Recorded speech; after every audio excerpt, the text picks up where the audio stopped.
بشنوید.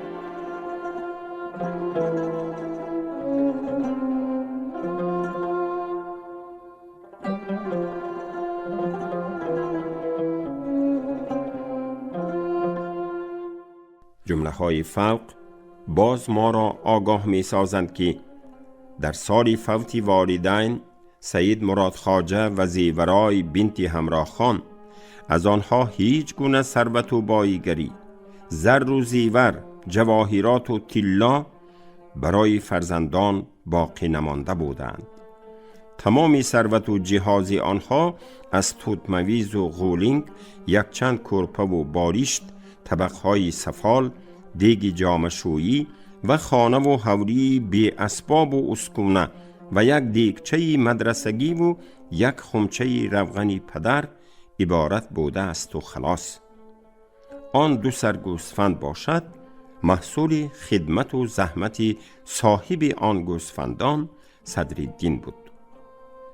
خوانندگان به ضمن اینها از جمله های فوق از یک جانب از غمخواری زیاد و مهر و محبت بی انتهای صدرالدین به برادران از خود خردسالترش سید سراج الدین خواجه و سید کرام الدین خواجه آگاه می گردند. از جانب دیگر شاهد آن می شوند که او تا چی اندازه به علم و دانش ذوق و هوس زیاد داشته است که برای تحصیل جدی به بخارا رفتنی می شود. صدرالدین از آن روزهای آماده شویش برای تحصیل در مدرسه بخارا یک دلیل را به خاطر می آورد. این هم باشد آن دلیل است که از حولی اولادی برای خاطره همچون میراث دوره تحصیلی پدرش در مدرسه بخارا با خود از ساکتری دیگچه مدرسگی و یک خمچه روغن را می آورد. خود عینی این واقعه را این طور به قلم داده است: از پدر یک دیگچه مدرسگی و یک خمچه روغن مانده بود که او اینها را در وقتی در مدرسه بودنش خریده کار فرموده است. آنها را هم برای خود به مدرسه بردنی شدم. همانجا جلد 6 صفحه 196.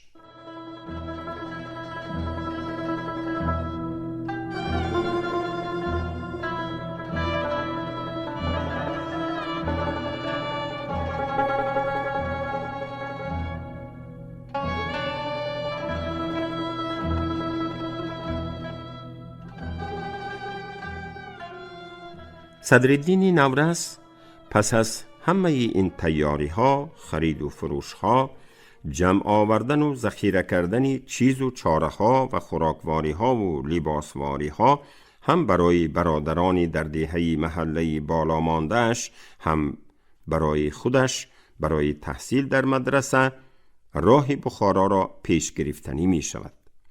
اما او پیش از سفر به بخارا اول سید سراج الدین خواجه و سید کرام الدین خواجه را با همه آن اسباب و اشیاها با توتمویز و غلونگ جمع آورده اش به دهه محله بالا به نزد مادرکلان و باباکلان مادریش و تقایهایش میبرد و پس خودش برای سفری بخارا تیاری کامل و پره میبیند.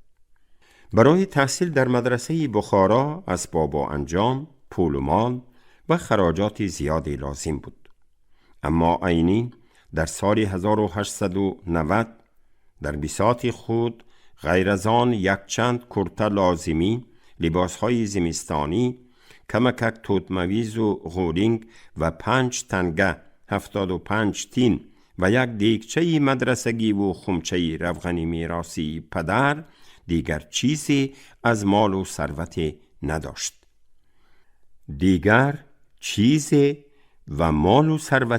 نداشت. از اینجاست که همه آنها برای روزگذرانی، زیست و زندگی و تحصیل در مدرسه خیلی کمی می کردند و تماما ناکفایه بودند.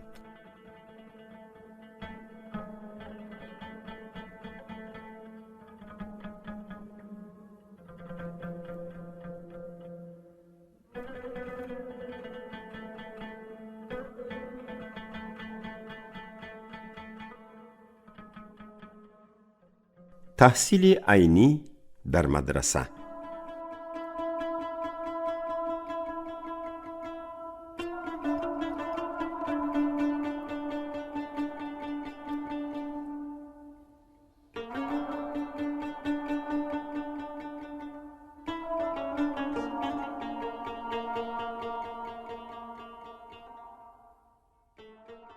صدرالدین در ماه صفر سال 1308 هجری، نیمه دوم ماه سپتامبر سال 1890 میلادی، برای تحصیل در مدرسه به بخارا می آید و با مدد اکاش سید محی الدین خواجه و دامالله کنجکی او مدرس ملا عبدالسلام تحصیل را در مدرسه آغاز می نماید. در آثار خود عینی سال میلادی آغاز تحصیلش در مدرسه گاه سپتامبر سال 1890، سال هجری آن در یک جا سال 1306، در جای دیگر سال 1307 و در جای سوم سال 1308 به قلم داده شده است که از این سنه ها صحیحش سال 1308 هجری، سال 1890 میلادی به حساب نو به شمار می رود. چنان که معلوم است سال تحصیل در مدرسه های بخارا از سر ماه میزان 22 سپتامبر آغاز یافته، در اول ماه حمل 22 مارت در 6 ماه تمام می شد. صدرالدین عینی، کلیات، جلد 6، صفحه 206. در سپتامبر سال 1890 صدرالدین به 15 قدم گذاشته همراه اکاش سید محی الدین خواجه تحصیل را در مدرسه بخارا آغاز می نماید. دامالله کنجکی اکاش ملا عبدالسلام برای آنها از گوشه شمال غربی آشیانه چهارم مدرسه میر عرب یک حجره یافته می دهد که آن با نام گلدسته مشهور بود و هر دو برادر در سال نخستین تحصیل سال 1890-1891 در آنجا استقامت می کنند. بعدها خود عینی در خصوص این حجره در مدرسه میر عرب بوده شان چنین معلومات می دهد. حجره ما در آشیانه چهارم گلدسته گوشه شمال غربی مدرسه میر عرب بود. در آمد این حجره از یک گردشگاه بالا پوشیده تاریک هم باشد، از طرف کوچه یک دریچه داشت که ضیا و هوا از آنجا می درآمد. این حجره خیلی تنگ باشد هم در شرایط آن وقته بخارا هر دوی ما در آنجا خرسندانه خواب و خیز می کردیم. همانجا جلد 6 صفحه 215. به سبب آنکه ذخیره کمتر برنج، ماش و روغنی برای آذوقه برای 2 نفر برادر تا بهار تا آخر سال تحصیل 1890-1891 نمی رسید، مسئله با خورد و خوراک یک ساله تحصیل تأمین کردن صدرالدین به میان آمد و آن یکی از معماهای اساسی زندگانی آن ساله تحصیل آنها گردید. با همین مقصد صدرالدین با مصلحت مدرس ملا عبدالسلام وظیفه آشپزی هم طبخ هم آشانی 3 طالب علم دولتمند مدرسه میر عرب را به عهده خود می گیرد. هم آشان یکی خودی ملا عبدالسلام پسری دهقانی دهه‌ای محله شافرکان بود. او سوادی تاجیکی و عربی داشته، خط را خوب می نوشت و درس‌های مدرسگی را هم موافق زمان خود از خود کرده بود.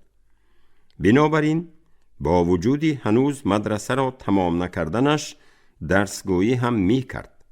صدرالدین عینی، کلیات، جلد 6 صفحه 216. و هم سبق قاضی کلانزاده شریف جان مختوم بود.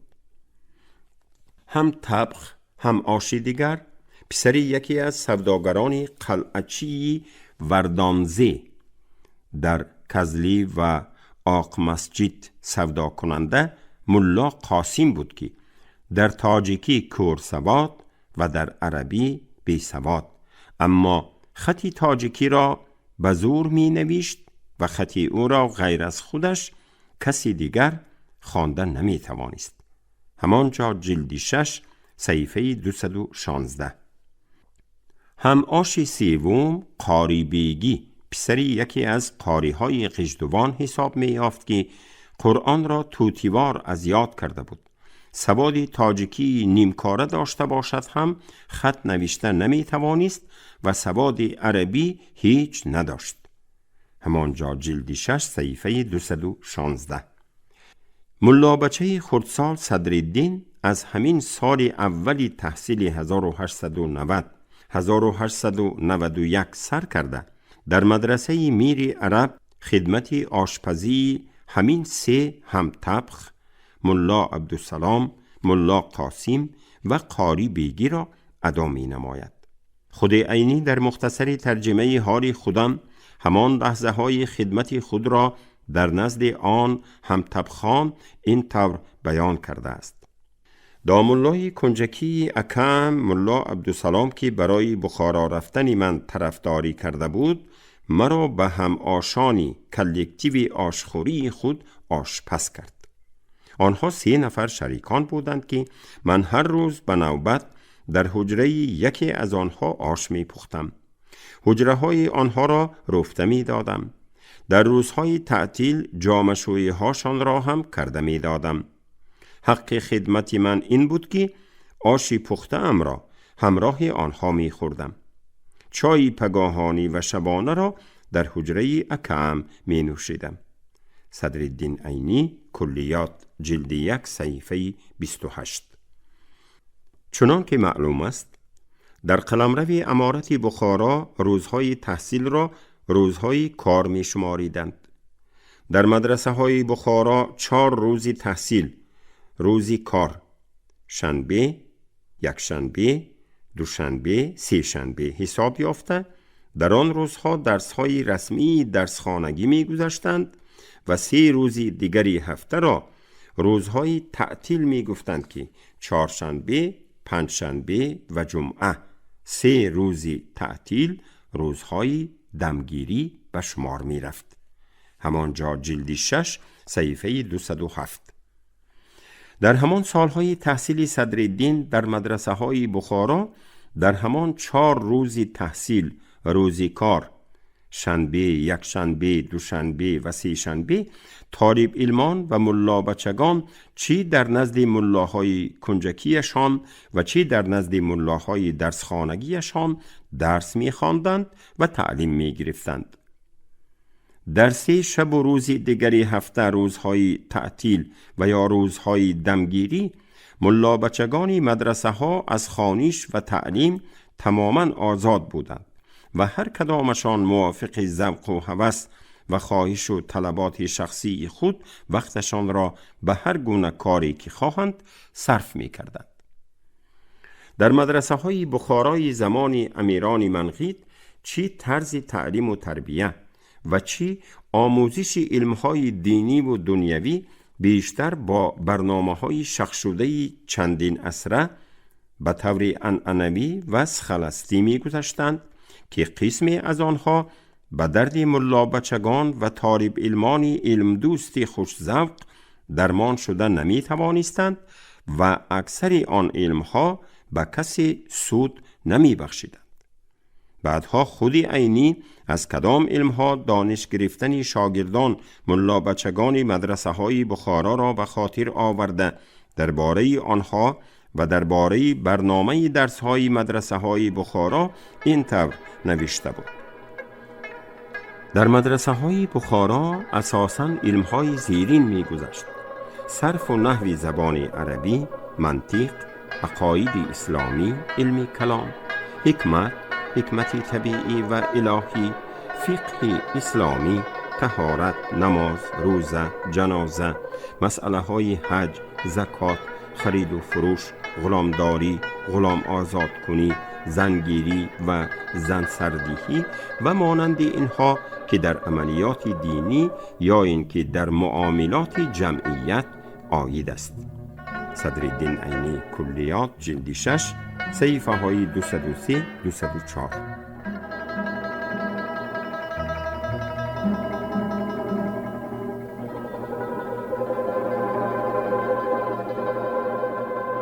در اساس یادداشت‌های عینی معلوم می‌گردد که برای هر یک طلبه مکتب کهنه پس از تمام کردن تحصیل ابتدایی که حد و وقتش هیچگاه مشخص نبود، اگر خواهد تحصیلش را دوام دهد، اول بدان نام کتاب درسی و تعلیمی صرف و نحو عربی را به زبان تاجیکی در پیش یگان ملای عادی، بعد از آن اولی علم نام کتابچه دیگری تعلیمی تاجیکی را دایر به ضروریات دینیه در پیش همان گونه دامالله به طرز سوال و جواب می‌خواند و از بر می‌نمود. در هنگام تعلیم در مدرسه اول به آموزش و از یادکنی صرف و نحو و اتیمولوژی زبان عربی از روی کتاب‌های درسی مویزی و زنجانی و بعد قرائت نحو زبان عربی مشغول می شدند. ملا بچگان بعد این کتاب‌ها به آموزش کتابی کافیه فی نحو عالم نیمه یکم عصر 13 عرب ابن الحاجب آغاز می نمودند. عادتاً ملا بچگان همه این 4 کتاب فوق را در پیش داماللای کنجکیشان می آموختند و برای از خود کردن آنها 3 سال صرف می نمودند. صدرالدین عینی کلیات جلد 6 صفحه 204.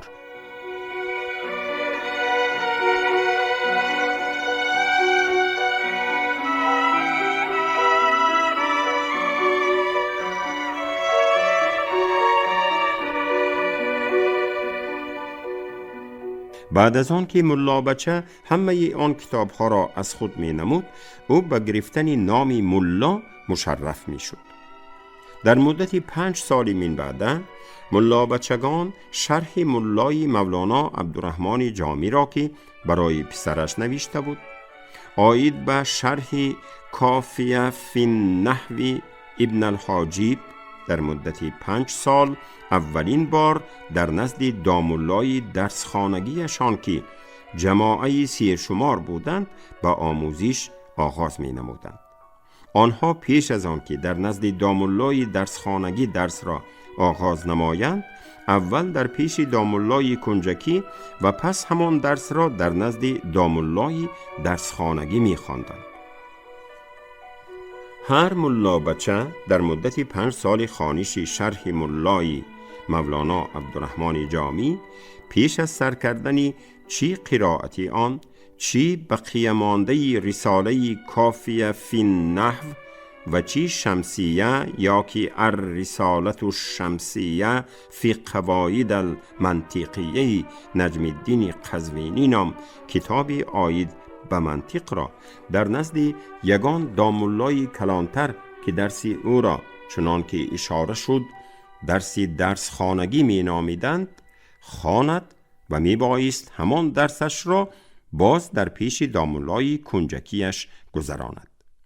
یعنی هر یک ملا بچه در 3 سال اول در نزد داماللای کنجکی و بعد در چند سال من بعد هم در نزد داماللای کنجکی و هم در پیش داماللای درسخانگی باید سبق آموزد.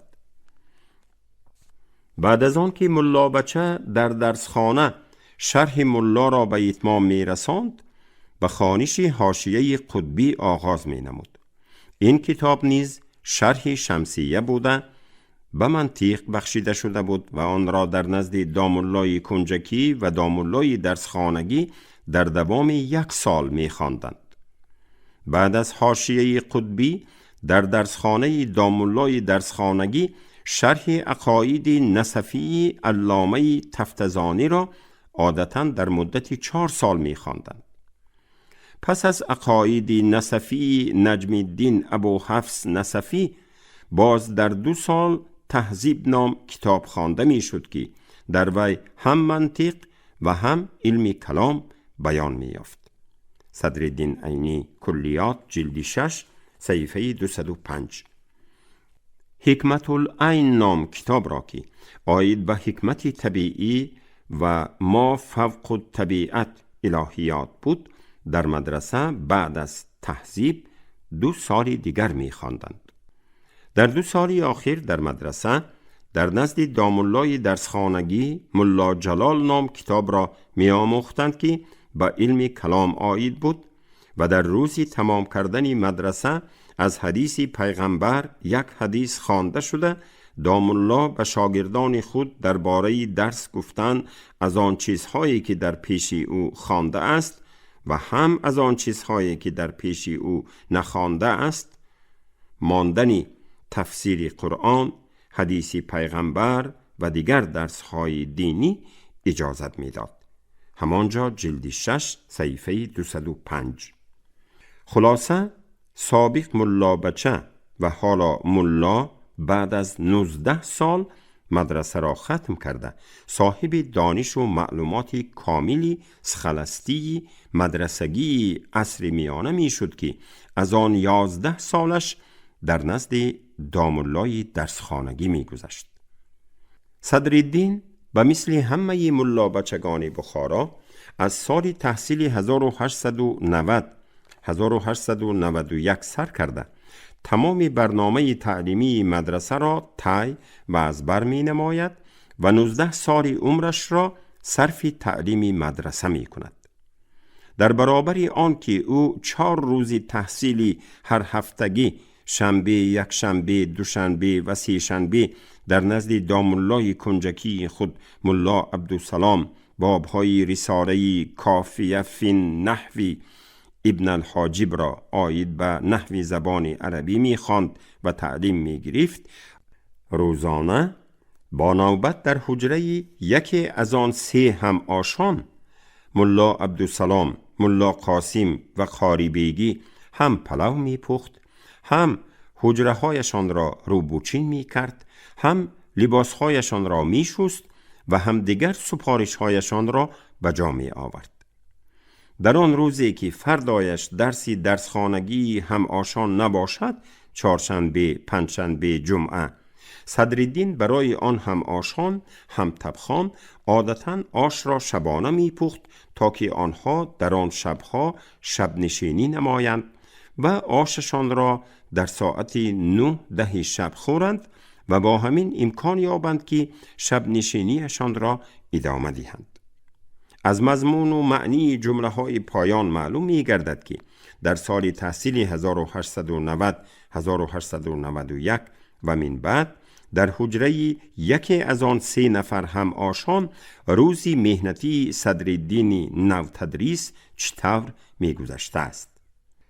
اکم بعد از آن که 2-3 بار به من پلو پزانده دستی مرا به آشپزی رام کرد، مرا به خدمت این 3 نفر ملا عبدالسلام، ملا قاسم و قاری بیگی سپرد.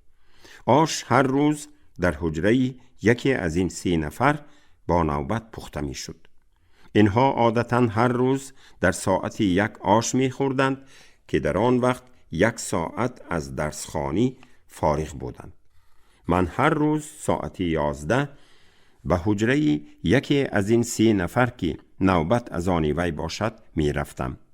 صاحب حجره گوشت و سبزی را به من فرموده، عادتاً برنج و روغن در حجره تیار بود، خود به درسش می رفت.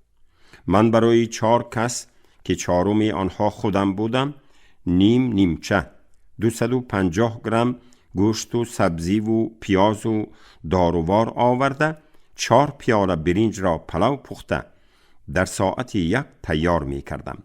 وقتی که هم آشان غون شدند من آش را می کشیدم و همه ما در یک جا نشسته در یک طبق می خوردیم. بعد از خورده شدن آش من دیگ و طبق را شسته می غنداشتم، برای روزی دیگر هیزم کفانده تیار کرده می ماندم و حجره را روفته داده به حجره اکم می رفتم که با ششگاه من آنجا بود. در روزهایی که فردای آن درسخانگی هم آشان نباشد، 3شنبه، 4شنبه، 5شنبه، عادتاً آش را شبانه می پختم، چون که خوجینان در آن شبها شب نشینی می کردند و آششان را در ساعت 9-10 شب می خوردند. من هم مجبور بودم که از اولی شب در خدمت آنها باشم، چای دم کرده دهم و هر وقت که دل آنها خواهد آش را تیار کنم. لیکن شب نشینی آنها خیلی دلگرانه بود. آنها بیشترین در بالای وقفها، منصبهای علمی و منصبهای علمی حق یا ناحق گذاشتن آن منصبداران گپ می زدند که برای من هیچ فایده نداشت و من صحبتهای استاعمک و توتپاشا را از صحبت اینها 1000 بار بهتر می دانستم. من در 3 روز تعطیل، چهارشنبه، پنجشنبه و جمعه، با نوبت جامه‌شویی این هر 3 نفر را کرده می دادم و به این مناسبت به معلمه مکتب دختران که به من جامه‌شویی را یاد داده این کار در مدرسه و تو در کار می شود گفته بود، به مکتب کهنه نگاه کرده شود، رحمت می فرستادم. صدرالدین عینی، کلیات جلد 6، صفحه های 216-217.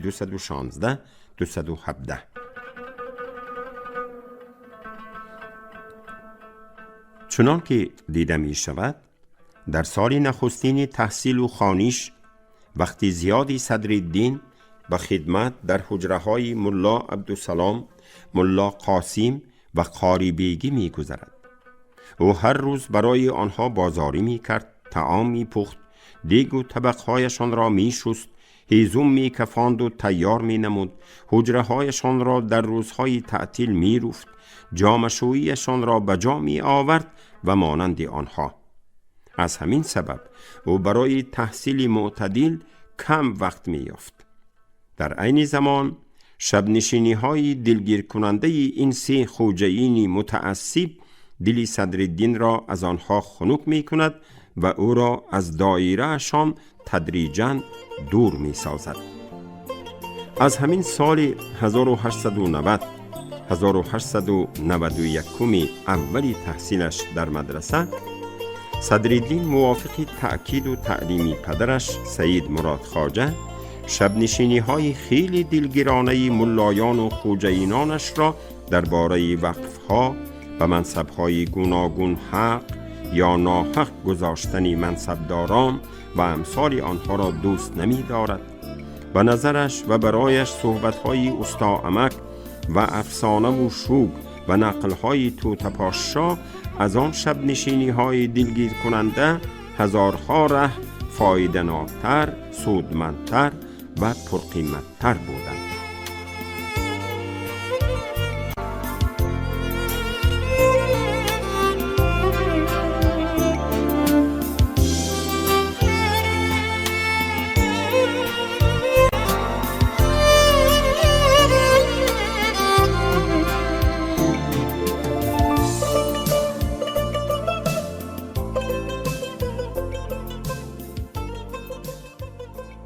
شما گفتار 20 را از روی کتاب ادبیاتشناسی ورزیده و منقد برجسته تاجیک صاحب تبرف زندگی نامه صدرالدین عینی سالهای 1875-1899 در قرائت عبدالرشید خوجمقولов شنیدید. کارگردان شیرعلی نغزلی. پایان گفتار از سلسله خوانش ادبی. شاد باشید.